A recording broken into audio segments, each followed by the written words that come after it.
Hello friends, family, and people of the internet, my name is Garrett, and it's been a while since I've put out one of these vlogs, and I have a good reason for it. Recently, the computer that I've had for 6 or 7 years died,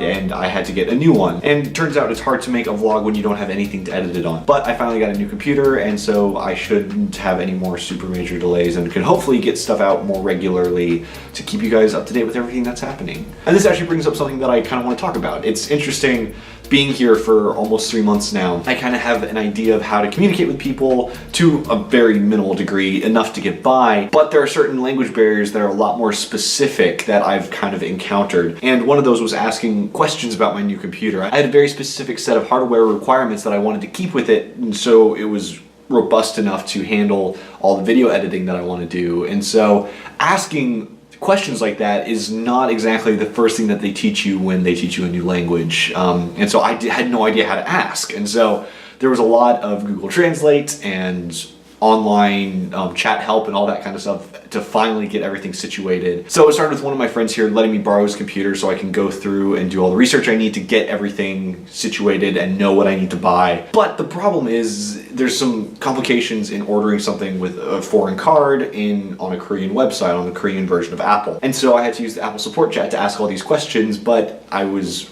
corresponding with this person in Korean, so I would have to go and translate what I was specifically asking for into Hangul, and then copy and paste it into the chat, then take what he responded in Hangul, Google Translate to understand it. So ultimately it was just a lot longer of a process because it was very specific things I was asking that I had no idea how to ask them. But we finally got it all worked out, and I was able to order it, and it came in, and now it's nice to have something that's not from 2011 for a computer. Somewhere else that there's very specific language that you need to use that I never realized would be an issue is going and getting a haircut. The other week I went and got my first haircut here, and I went to a place that a lot of the people here go to, and they know enough English that you can say, okay, I want a haircut, just one haircut, and that's all you need. So I go and sit down in the chair, and normally what it is I get a clipper on the side and scissors on top, and so I kind of do that. I go clipper side, scissors top, 3, because that's the guard that I usually use, and she looked at me like I had 2 heads, and I was like, oh man. So I ended up just pulling out a old picture of myself saying this, yes, and she's like, oh, okay. And then she went and continued to cut my hair without using any guard, without using anything. And I was terrified the entire time. I didn't know, I was like, oh my gosh, if I move at all, I'm gonna have a big hole in my hair. That's just what's going to happen. But she actually did a really, really good job. It's one of my favorite haircuts that I've had in a long, long time. And then I took a nice picture of myself so I can go and show it to the next person next time I get my haircut. I never realized how specific the language for something like a haircut is, and not knowing that specific language could really make things difficult. And a third time that I didn't realize how specific language that I would need is on the job here. The 2 guys who do our sound and lighting here for the shows are both from South Korea, and they're really, really good at what they do, but sometimes it's hard to communicate because there is that language barrier of very specific language that has to do with the field, and it's hard for us to express what we need and vice versa.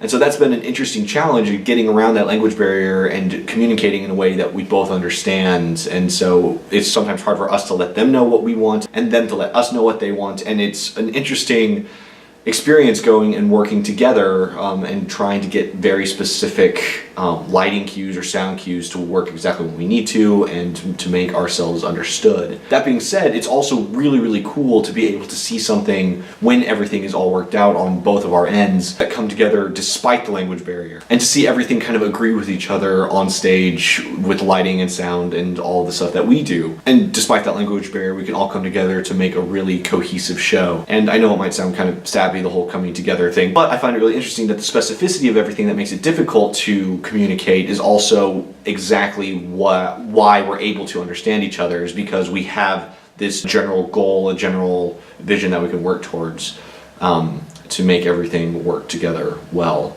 I really hope that all made sense.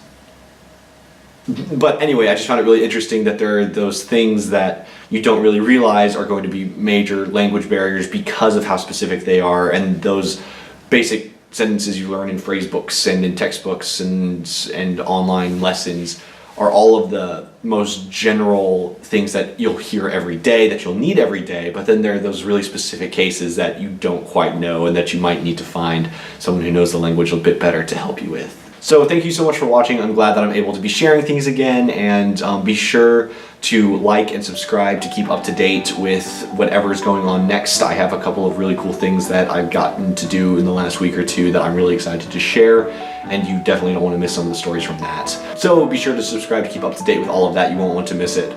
But until then, I will see you guys in the next video.